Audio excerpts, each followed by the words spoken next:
Quando deparei-me com aquelas obras intituladas explicitamente Crianças Viadas, algo transpassou meu eu e doeu forte.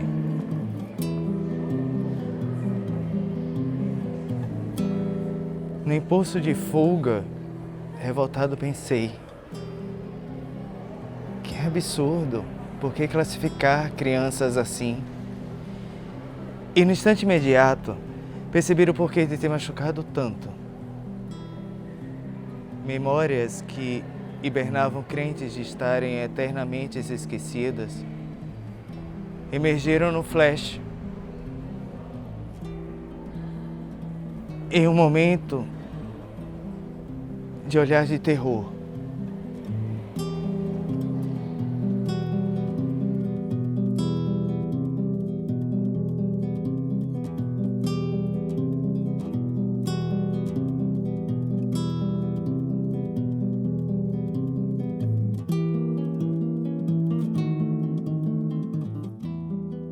O menino fora dormir chorando naquela noite.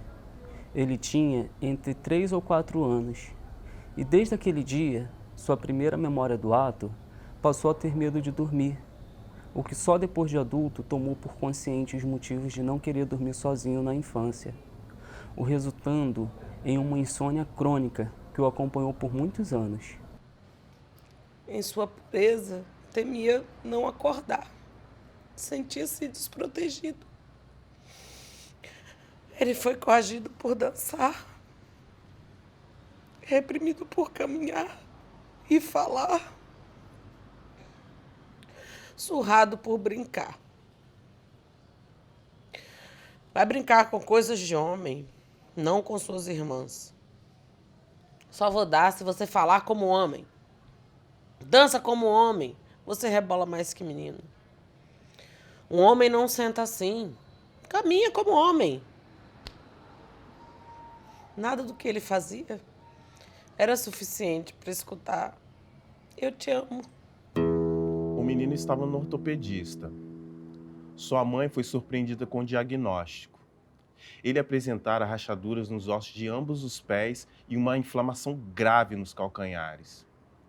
Eis aí o motivo de só conseguir caminhar na ponta dos pés. Não, ele não praticava nenhum esporte de alto impacto. Eram frequentes as surras que ele levava de seu pai na sola dos pés por não andar como um homem.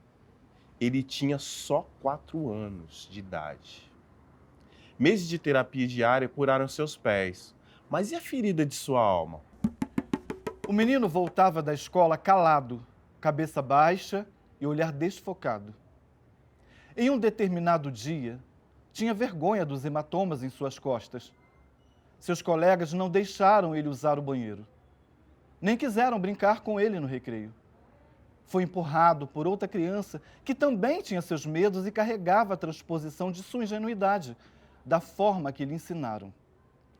Colhiu-o de costas em uma pilastra e não conseguiu segurar o grito, o que só contribuiu para flamejar as ofensas. Estava assustado e não havia colo, nem abraço, nenhum aconchego. Ao invés, um grito. Se chegar em casa apanhado, vai apanhar novamente.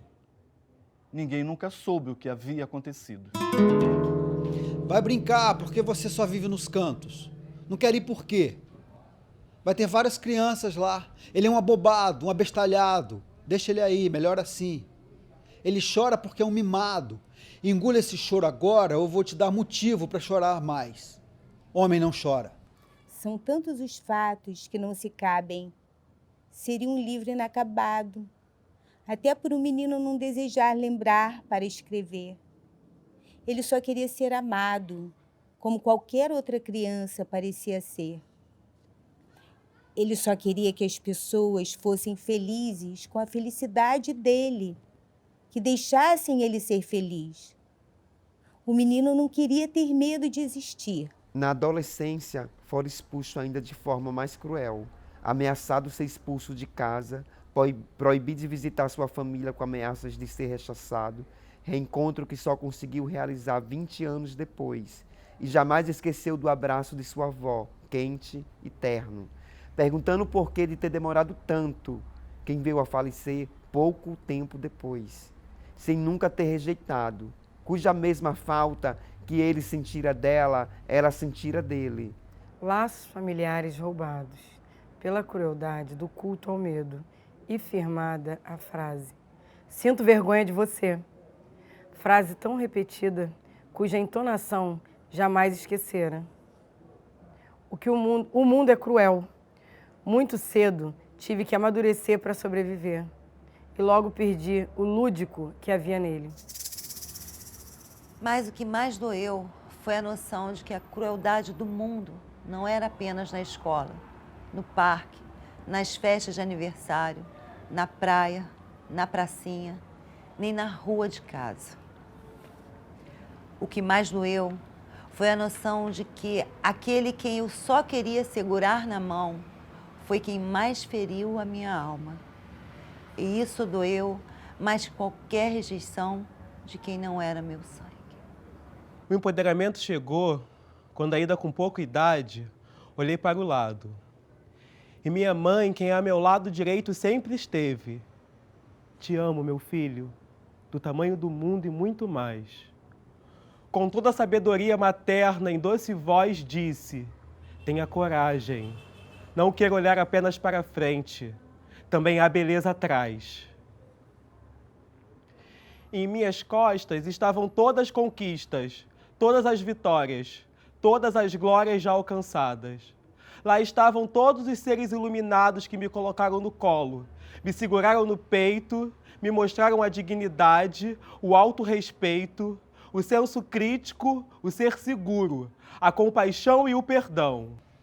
Seres encantados que me mostraram que mais importante que ser homem ou mulher é ser humano. E que, na verdade, nunca estive só. Seres mágicos que cultivaram meus sonhos e hoje, acreditem, sem mágoa alguma, sou um ser de sonhos realizados. Sou um ser que, de forma tão própria, sabe voar porque um dia me ensinaram a acreditar em minhas asas. Sim, fui uma criança viada. Aprendi a tirar o melhor de toda a minha história. Aprendi com os meus exemplos e com a falta deles. E enquanto existir uma criança neste mundo que passa, ao menos pela sombra daquilo que passei, manifestações artísticas como essa são necessárias. Enquanto houver uma criança cujos pais não tenham conhecimento ou competência de educá-las a ter respeito ao diferente, discussões sobre diversidade de raça, credo, deficiências físicas e mentais, sexo e gênero, são necessárias para todas as idades. É fundamental. O medo existe. O medo existe. Nós temos medo. E observando os meus, eu aprendi a não apontar os erros, a não julgar, a respeitar. Eu aprendi a perdoar. Perdoar não é consentir. E que a liberdade do próximo começa quando a sua termina. O preconceito é o medo do conhecimento. É dizer que não gosta de voar sem nunca ter se permitido alçar voo. Quem não tem medo não se sente incomodado, não se sente ameaçado. Então, quem perpetua preconceitos nada mais exala que seus medos, suas inseguranças, seu ateste de desconhecimentos e limitações de ignorância. Se é dos momentos bons que carregamos lembranças que nos fazem envelhecer felizes, é exatamente dos momentos difíceis que aprendemos lições que nos fazem envelhecer sábios. E quem não quer ser um idoso sábio e feliz?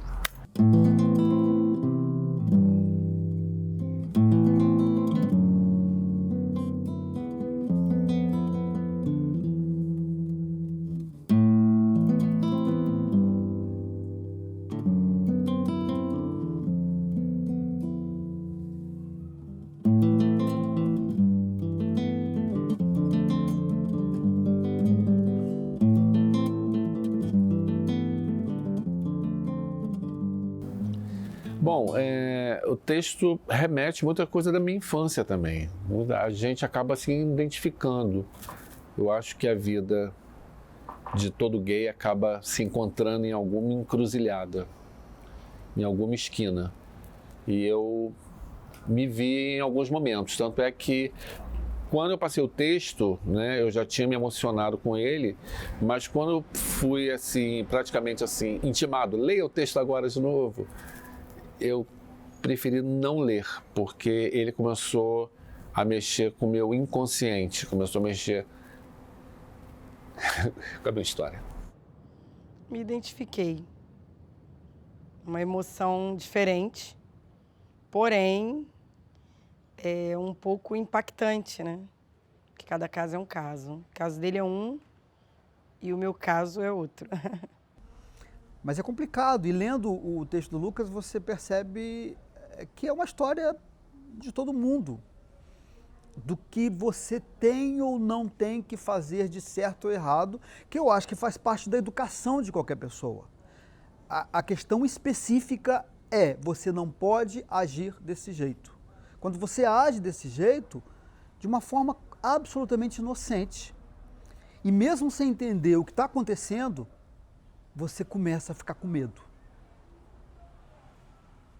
E é disso que o texto dele fala. E o texto dele vai até muito além da minha história, porque o texto dele fala de perdão, que eu acho que é uma coisa complicada para mim. E ler aquilo me doeu profundamente, porque era uma pessoa que eu tratava-se de uma pessoa que eu amo profundamente desde a minha infância, com quem eu dividi momentos inesquecíveis, dos quais são feitos a vida com os amigos.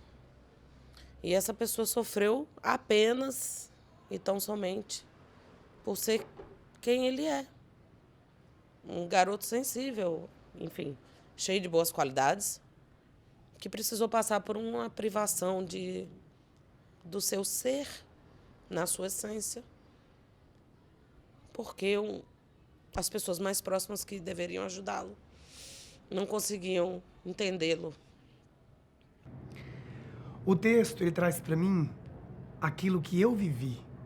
Ele mexe profundamente com as minhas lembranças, recordações, momentos que eu passei na vida, preconceitos que vinham ao meu desrespeito, que não era realmente aquilo de fato que eu era, mas passava a se tornar devido ao preconceito das pessoas. E o texto, ele mexe muito porque ele vai na profundidade, ele vai na essência que nós somos. Polêmico porque quando a gente fala de criança viado, a gente está mexendo com o lado infantil da criança, e esse lado, na verdade, é um lado lúdico. Então, assim, ninguém está... Os pais não estão preparados para isso, a verdade. Acho que parte primeiro dos pais. A criança é inocente nessa história. Mas os pais, querendo ou não, têm um certo preconceito.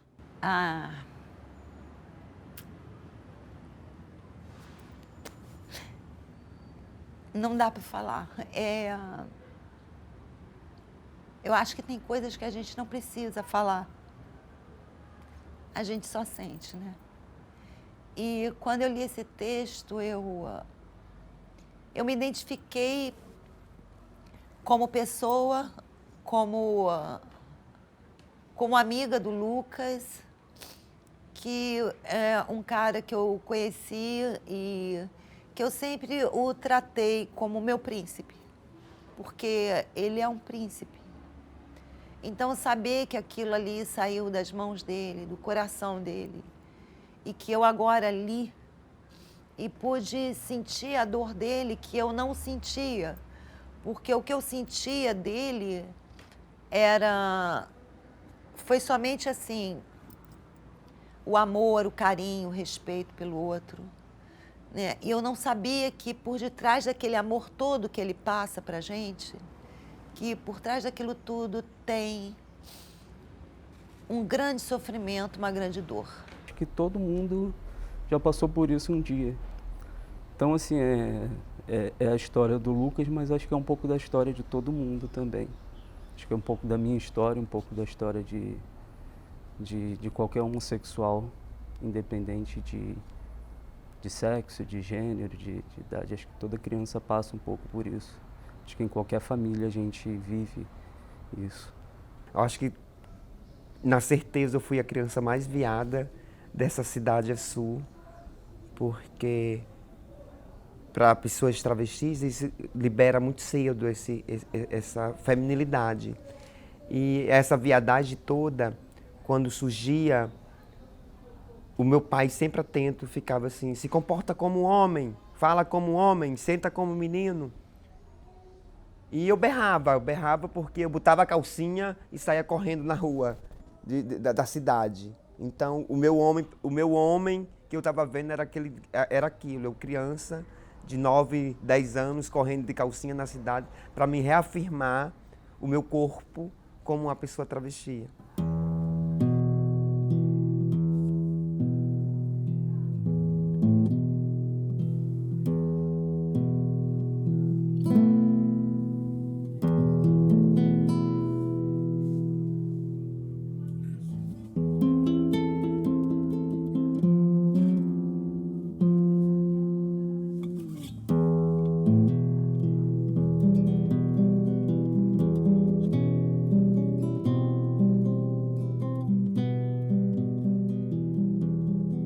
Eu sou Cláudia, né? Eu sou psicóloga, amo a minha profissão. Eu acho que é uma profissão que me fez eu me encontrar comigo mesma, porque eu tive possibilidade de conhecer milhões de pessoas e milhões é exagero, né? Mas eu sou uma pessoa exagerada, né? Sou bailarino, estou cursando sociologia, né? Tenho 41 anos, moro em Jacarepaguá. Sou da cidade do interior do Rio de Janeiro, sou de uma cidade chamada Coatis, bem do interior do Rio de Janeiro, sou fluminense.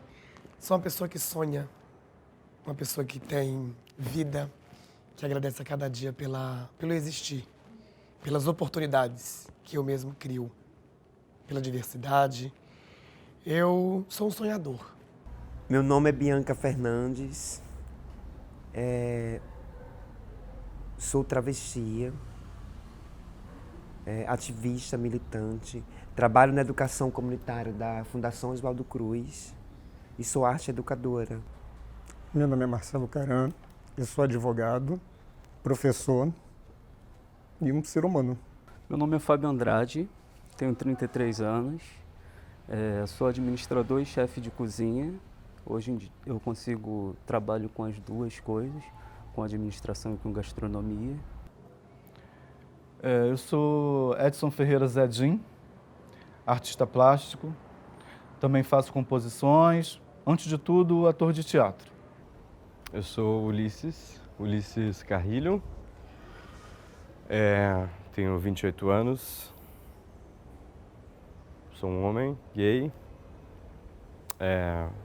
vim do sul do país, de Porto Alegre, trabalho aqui na Escola de Artes Visuais do Parque Lage. Sou curador aqui e ex-aluno. Eu sou Isabela Menezes, sou uma sergipana que mora no Rio há 21 anos e que é jornalista e atualmente está estudando para ser coach. Eu sou Lucas e isso me define, isso me constrói. Eu sou mais um na multidão, com história iguais a muitos. Eu não tenho nada especial. Eu sou igual a todo mundo. Eu sou Vânia Iazege, um ser interestelar. Da mesma forma que você também é um ser interestelar.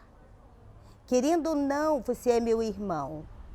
Somos todos seres interestelares. Estamos aqui na Terra para viver um episódio curto, voltarmos para mais um episódio curto, e outro episódio curto, e outro episódio curto, o que nos faz seres mutantes, nem homem, nem mulher, muito mais que isso. Nós somos tudo em cada um de nós.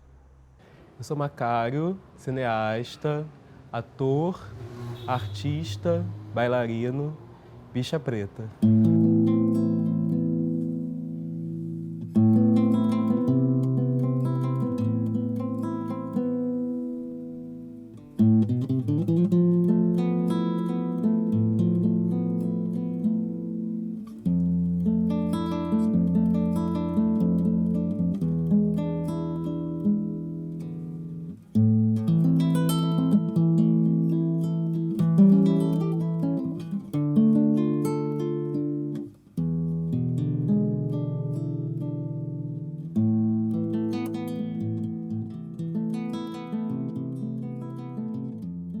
Eu me pergunto, o que é homossexualidade?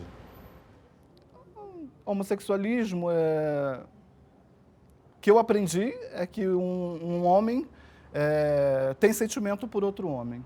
Ou uma mulher tem um sentimento por outra mulher. Primeiro, é uma categoria que eu acho que, muito embora eu me veja um homem gay, me entenda politicamente como um homem gay, eu sou uma bicha, eu sou um viado, é uma categoria e que eu estou plenamente disposto a me despir dela no momento em que meu desejo me interpelar de uma outra maneira. Homossexualidade ou homossexualismo nada mais é do que uma palavra dita por heterossexuais a fim de causar algo que soe como doença, que soe como anormalidade. Não é uma palavra que me convém, o que eu possa tomar enquanto representatividade mesmo. Não me descreve. Descrever homossexualidade não acho uma coisa muito fácil, porque eu tenho um pensamento muito particular sobre isso. Eu acho que você não deveria ser classificado a partir do seu prazer. Para mim, prazer é ilimitado. Mas hoje isso para mim é uma coisa tão natural que até é difícil para eu rotular. É a mesma coisa de eu perguntar para essa maçã o que é uma maçã, porque é o que ela é o que existe. Eu fico com uma definição que foi uma das primeiras que eu vi há 30 anos atrás e achei fantástica, de um autor argentino, Manuel Puig, que escreveu O Beijo da Mulher-Aranha, e como ele, na época, há 30 anos, esse romance teve, perguntaram para ele o que é a homossexualidade para você. E ele deu uma definição que até hoje eu acho que não é anacrônica. Ele disse que a homossexualidade é uma limitação, tanto quanto a heterossexualidade. É a mesma coisa que é a heterossexualidade. Eu não vejo diferença nisso. Eu vejo que eu sou uma pessoa igual a outra. Não vejo diferença, não existe diferença nisso. Eu já também conheci a heterossexualidade, eu fui casado, sou pai de 2 filhos, avô de 2 netas. Então, assim, para mim é indiferente. Eu sei o que é ser hétero e sei o que é ser homossexual, mas antes de mais nada eu sou pessoa. Bom, para mim, eu acho que a pergunta tinha que ser o seguinte: o que é ser pessoa? Eu acho que, infelizmente, a gente tem o hábito de colocar rótulos, né? E eu vejo que o amor, ele não escolhe sexo, ele não escolhe cor, ele não escolhe credo. O amor é o amor, né? E ser pessoa é que é o importante. O que eu sou, a minha condição sexual, isso só diz respeito, eu acho que a mim, né? Não diz respeito ao outro. O que diz respeito ao outro é o quanto eu te amo, o quanto eu te respeito e te admiro. Eu acho que essa tem que ser a essência da vida. A homossexualidade, para mim, é amor. Eu gosto de um rapaz, mas por incrível que pareça, eu não me coloco como homossexual. Eu me aceito como homem e acho que isso bastante.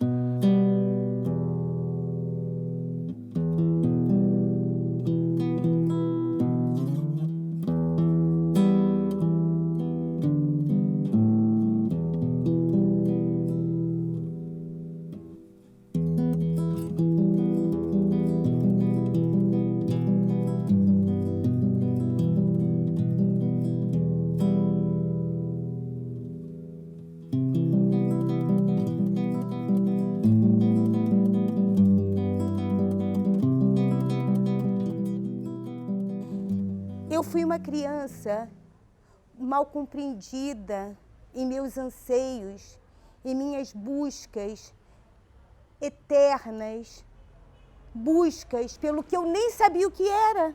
Eu não sabia o que eu estava buscando. E aí um dia eu me olhei no espelho e eu ouvia muitas coisas. Você é colorida demais, você tem muita vontade de aparecer. E eu falei, lógico, quem quer assumir? Você quer assumir? Eu quero aparecer. A vida para ser vivida e para a gente estar nela, para a gente aparecer, não para a gente sumir. Mas que bosta é essa? Que a gente tem que sumir, que a gente tem que se guardar. E aí eu me identifiquei com esse codinome que todos me chamavam, criança viada. E sou até hoje. Uma velha criança viada, graças a Deus. Nas minhas vivências existiram agressões físicas, por eu ser essa criança viada. E as agressões pesavam, porque era das pessoas que eu amava, assim. Eu era espancada na rua, eu de calcinha, eu saía correndo na rua, voltava espancada para casa, para mim tá. E aquilo me chocava muito, porque era meu irmão quem me batia. E é meu pesado eu lidar com isso. Eu, particularmente, meu Deus, quando criança apanhei demais. De tia, de primo, de irmão, de avó, na rua, na escola, tudo quanto era canto. Pelo simples fato de ser uma menina viado, um menino viado, um gay. Como quiserem, como querem chamar. Eu não me importo. Eu sou feliz. Tenho muitas lembranças, assim, acho que todo mundo acho que passou um pouco por isso. E eu vejo isso hoje como adulto, porque quando eu era criança eu não enxergava que eu era uma criança viada. Porque a sexualidade está muito ligada a sexo e a criança não tem essa percepção sexual da coisa. Então, quando eu pegava um bambolê e rodava, eu não estava pensando que era uma menininha, que era uma mulherzinha. Eu era uma criança rodando um bambolê, mas o adulto, ele vê a maldade naquilo que a criança não está fazendo com maldade nenhuma. É a natureza dela, ela está brincando. Nunca gostei de jogar bola, nunca me interessei por brinquedos de meninos. Achava carrinho um saco, aquela coisa de ficar na pista fazendo 8. E sempre me identifiquei mais com brinquedos femininos. Achava o máximo o cabelo das bonecas. E não brincava por conta disso. Pelo olhar do adulto me apontar que aquilo ali não era coisa para eu estar brincando. Mas sem dúvida eu fui uma criança muito viada. Sim.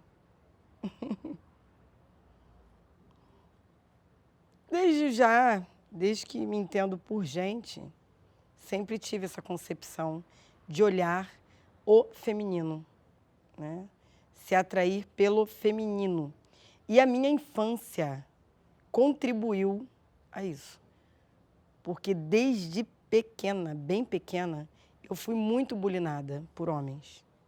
Porque a minha desenvoltura física atraía os homens. E desde já, isso foi acontecendo até então, eu me caracterizar como uma mulher homossexual. Fui uma criança viada. Que me via de fora, porque as pessoas falaram, essa voz é muito fina. Essa voz, olha a mão, não cruza as pernas. Só que aí, ao mesmo tempo, você começa a tentar, tem alguma coisa errada, e você começa a sentir, e aí você começa a perceber que essa couraça está funcionando, né? Você sente o desconforto que ela vai se apertando, e aí você vai ficando um pouquinho mais durinho, digamos assim, né? Até as pessoas pararem de falar, ou até você chegar num ponto em que você fala, tá calmo agora, eu posso sair. Aí você dá uma afrouxada na couraça e tenta sair, mas é que eu acho que aí ela já está presa. É que nem o poema do Fernando Pessoa. Quando você vai tentar tirar a máscara, ela já está grudada na cara, você não consegue mais. Que bom que a gente consegue, pelo menos, racionalizar sobre isso. Mas tem hora que eu acho que é um dano que pode aproveitar, como todos os danos que você aproveita, né? Eu não era criança viada, eu era criança adotada. Então eu me sentia suja, eu me sentia diferente dos meus colegas, que eu via que os pais, né, iam levar os filhos, todo mundo. A filha era a cara da mãe, o filho era o herdeiro do pai. E eu não era a cara de ninguém, eu era eu.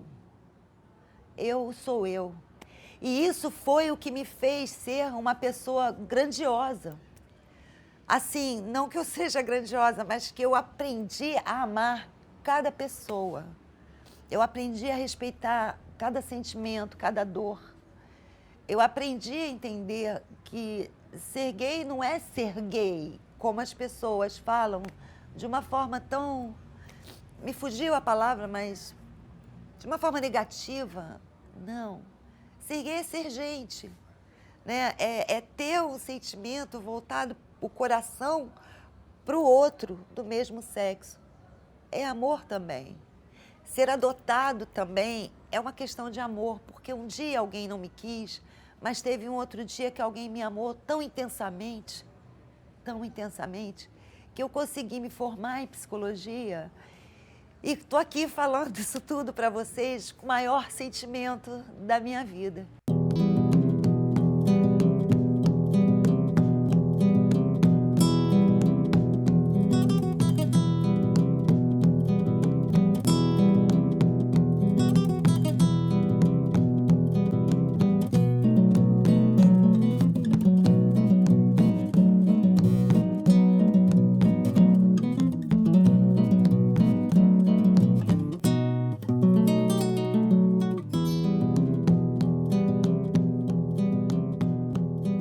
Quando eu me assumi, quando eu me identifiquei, quando eu me aceitei, na realidade, como ser humano, como um ser cidadão, um ser civil, eu me aceitei aos meus 13 anos de idade.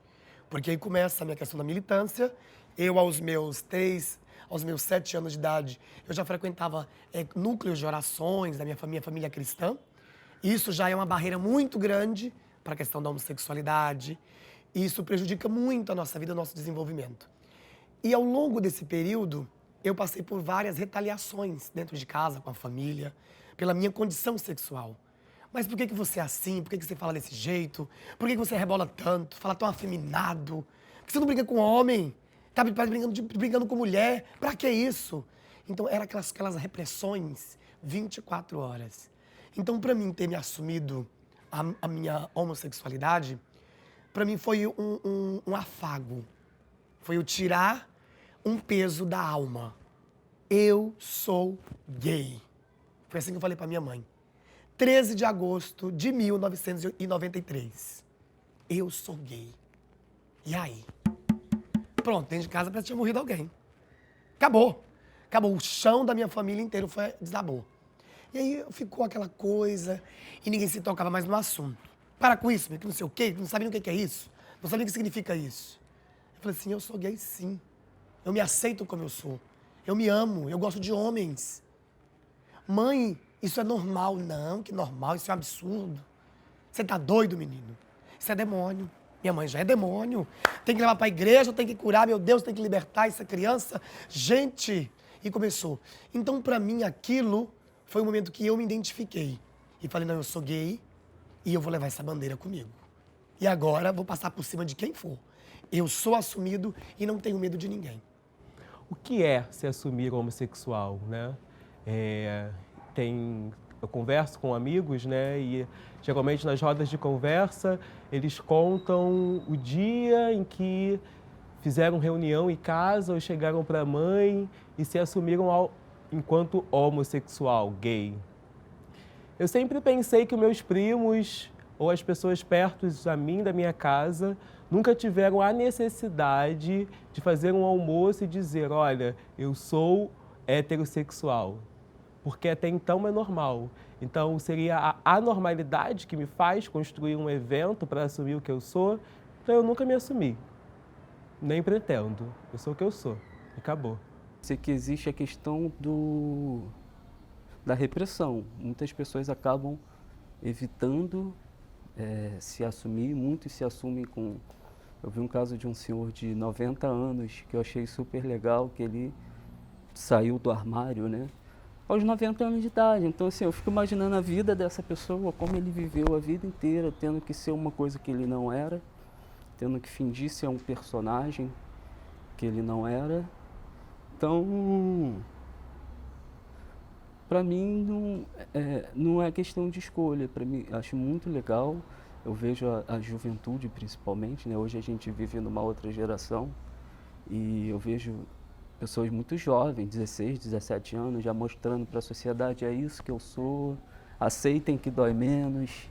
Porque eu tive, assim, uma vivência com isso, como te disse, pela a minha família, eu não tive esses embates, eu não precisei, sabe, ter aquele desgaste familiar de, eu preciso dizer isso, eu acho que eu já me identifiquei como tal, desde criança eu já sabia disso, né?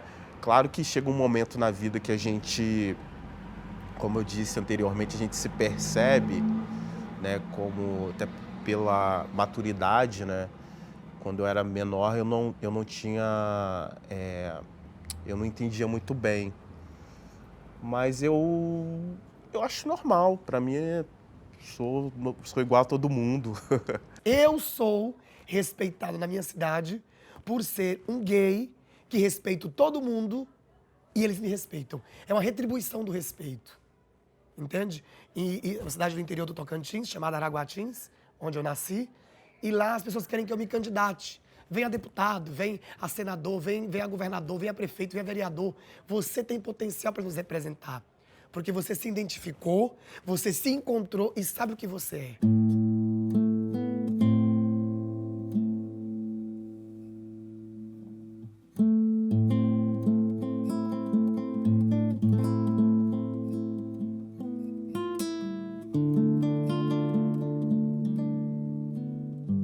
Que a exposição Queer Museu foi censurada por conta de uma onda moralista de extrema-direita, totalitária, que não concebe, eu acho que não concebe o mundo que está por vir. Um mundo que já é presente, mas assim, o mundo que está por vir, as pessoas que já estão presentes vão estar um pouco mais apropriadas da sua capacidade de decidir, de tomar as rédeas mesmo, assim. Um país como o Brasil ainda não ter tido... Para mim há uma conexão, o Brasil não ter tido, por exemplo, um presidente negro até hoje, ou um presidente indígena, é muito análogo porque não temos uma pessoa, uma presidenta, sabe, sapatão, uma bicha na presidência. Vai chegar um momento em que essas coisas vão acontecer, e eu acho que a gente está se encaminhando para isso. As pessoas que censuraram essa exposição não estão prontas para isso, não concebem um mundo em que elas não ditam todas as regras, em que elas não ditam o que pode e o que não pode. Um mundo em que a sua religião tem que ditar a crença dos outros, em que o seu desejo tem de ser o desejo análogo aos outros, que a sua concepção de família é a única possível e imaginável, e a única que a gente vai poder exercer. Eu acho assim, é lógico que a gente tem que respeitar a faixa etária e coisa e tal, mas eu acho que a gente nunca vai poder colocar, né, uma porta fechada para a arte. De jeito nenhum, eu sou contra. A arte tem que ser, tem que ser um menu, tem que fazer parte do menu, né, do cardápio de qualquer ser humano. Desde sempre, desde pequenininho. A censura já era para ter terminado há muito tempo, né? As pessoas ainda são muito preconceituosas em cima de tabus, né?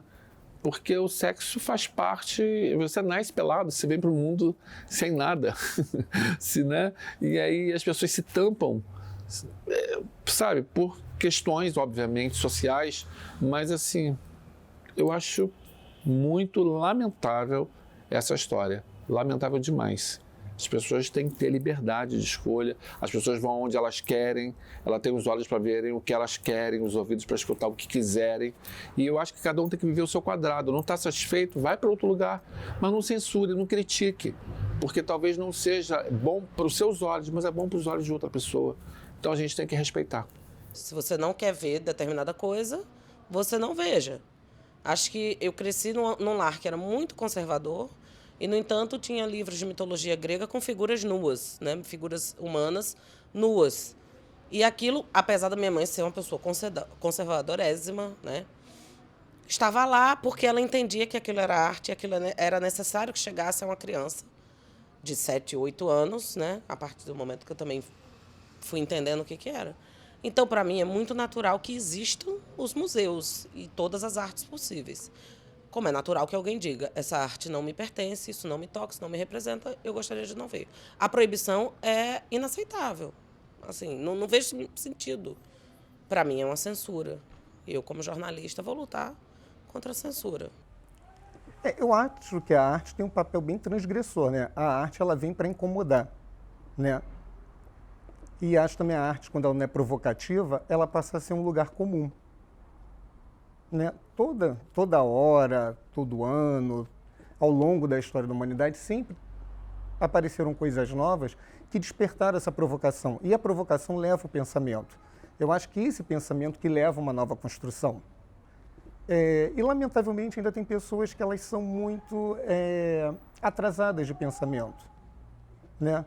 Só que também existe aquela questão da pessoa ser atrasada de pensamento, mas também existe a questão de você ser moralista demasiado, né?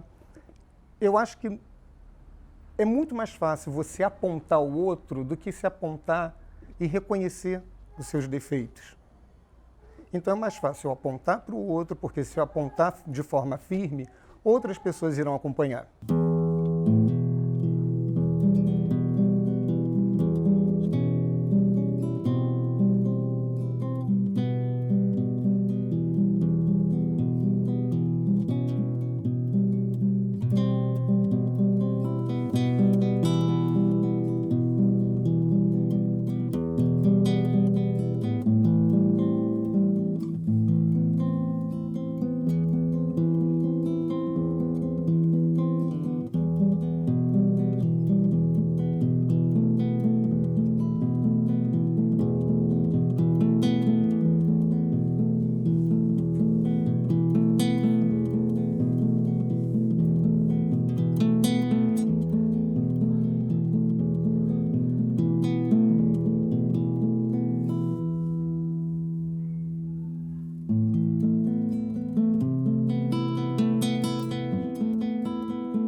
O meu recado a você que assiste esse material é que aqui representa a vida de muitos gays, muitos LGBTs, queer, aquela sopinha de letrinhas, aquele fado de bandeiras. Aqui representa a minha vida, aqui representa a vida de muitos outros que estão por aí, que não tiveram ainda a coragem de poder colocar a cara no sol e falar: eu vou sim, querida, eu vou sim mostrar quem eu sou de fato, sem medo. As pessoas não precisam ser gays, as pessoas não precisam ser lésbicas, as pessoas não precisam ser heterossexuais, elas não precisam ser cisgênero, elas não precisam ser travestis. Ninguém precisa ser nada que não queira ser. Eu quero viver nesse mundo. Olha, não vou pedir para as pessoas gostem ou não, aceitem ou não. Elas não são obrigadas a aceitar ou não. Cada um acredita no que quiser. Cada um segue a vida que bem entender. Mas o respeito deve ser necessário. A nossa voz vai ecoar sempre. A gente sempre vai existir. A gente não vai morrer. E cada um de nós que morre deixa uma semente, e dessa semente vai sempre reverberar as nossas ideias nos 4 cantos do mundo. E a sociedade vai ter que engolir, querendo ou não. Gostou bom, não gostou bom também. Você não está sendo obrigado a assistir esse filme, né? Se você chegou até aqui, é porque você está interessado no assunto. E pensar que o absurdo que é termos que ir para a rua, termos que nos manifestar agora contra uma coisa que eu não consigo entender. Para mim é muito difícil entender. Eu sou muito pessimista. Eu costumo dizer que uma coisa boa da finitude é isso, né? A gente não vai estar aqui para ver, porque eu acho que vai ficar muito pior. O recado que eu dou para o público que está assistindo esse filme é amor. Amor. Amem. Amem os seus filhos, independente que eles sejam de relações de gênero. Ame o seu filho, independente que ele seja homem cis, que seja homem trans, que seja mulher cis, que seja mulher trans. Ame os seus filhos. Então, esse amor, ele perpassa porque quando existe essa viadagem nessa criança, esse amor ele é meio deixado de lado e se torna-se um ódio. Eu acho que a gente tem que olhar o ser humano independente de sexualidade, independente de raça, independente de gênero. Eu acho que a gente deveria saber respeitar o outro enquanto a natureza de cada um. E parar de colocar rótulos, parar de classificar as pessoas e olhar mais o ser humano e não os rótulos que a sociedade coloca na gente. Vi um vídeo ontem de uma drag queen chamada Alaska. Está circulando na rede social. E ela fala justamente sobre preconceito.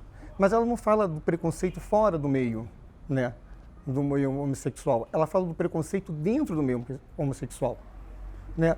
O homossexual fala tanto que tem que ser respeitado pela sociedade, ser respeitado, tenho que ser ouvido, meus direitos têm que ser garantidos, mas ele mesmo faz divisões, né? Então, como você quer exigir o respeito de alguém, se você também não respeita aquele que você julga ser diferente de você? O meu recado é que as pessoas, antes de julgar, observem, analisem mais. Seja quem for e como for, onde for. Nem tudo que se vê é. Nem tudo que brilha, nem tudo que é dourado é ouro. Então, às vezes, tem certas pessoas que estão rindo muito, sorrindo por fora. E por dentro está muito magoado. Aqui, no nosso país, a gente vê muito isso, é muito fácil ver. Entendeu? Eu passei uma vida inteira rindo. Inteira. E fui muito magoada.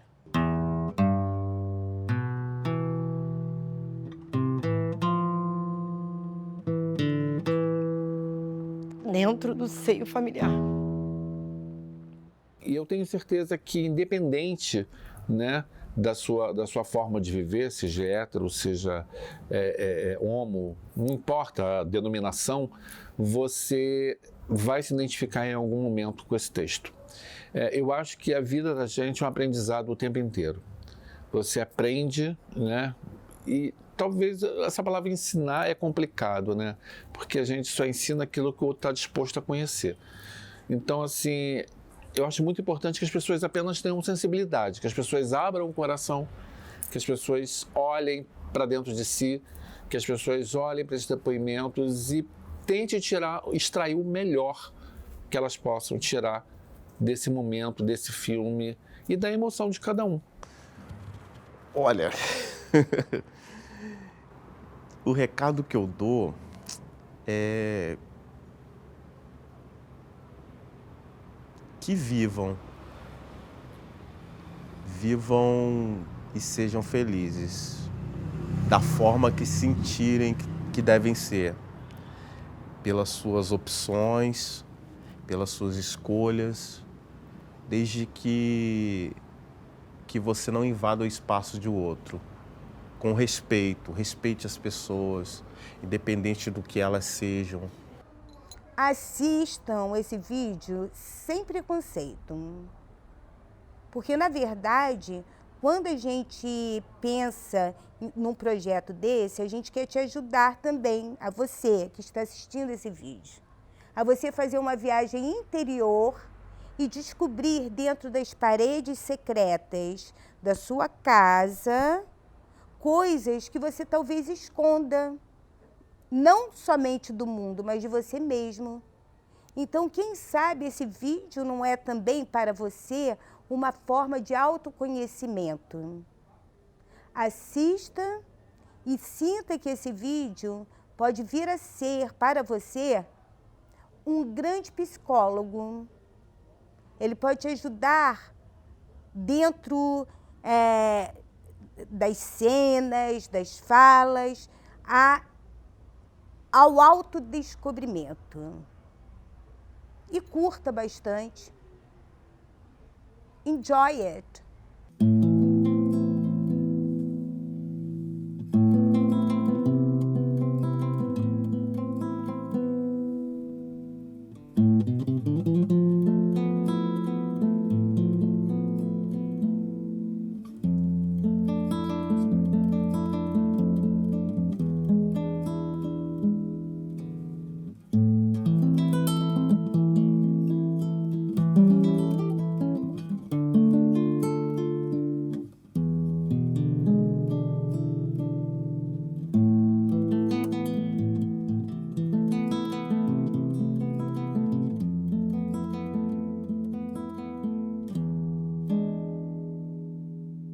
Toda a minha história transformou-me no ser humano que sou.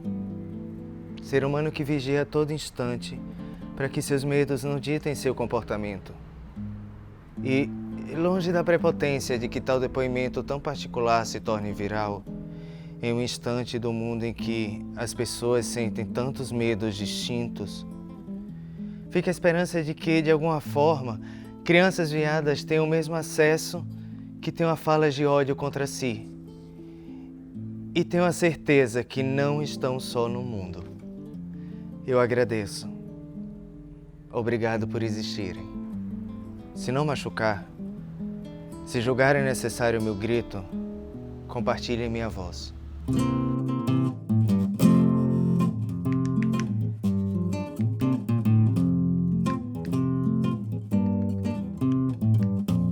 Os meninos não precisam ser iguais uns aos outros, as meninas também não. Os meninos não precisam ser iguais uns aos outros, as meninas também não. Eles podem ser diferentes, eles gostam de sentir-se atraentes. Eles podem ser bem mais delicados, elas pendem pra um trejeito pesado. E tudo bem, e tudo bem, meu bem, e tudo bem, e tudo bem, meu bem, e tudo bem. Os meninos não precisam ser iguais uns aos outros, as meninas também não. Os meninos não precisam ser iguais uns aos outros, as meninas também não. Tinha ouvido dizer que homens não choram e meninas não jogam nem usam calção. Foi-se o tempo dessa repressão, os iguais convivem em união. E tudo bem,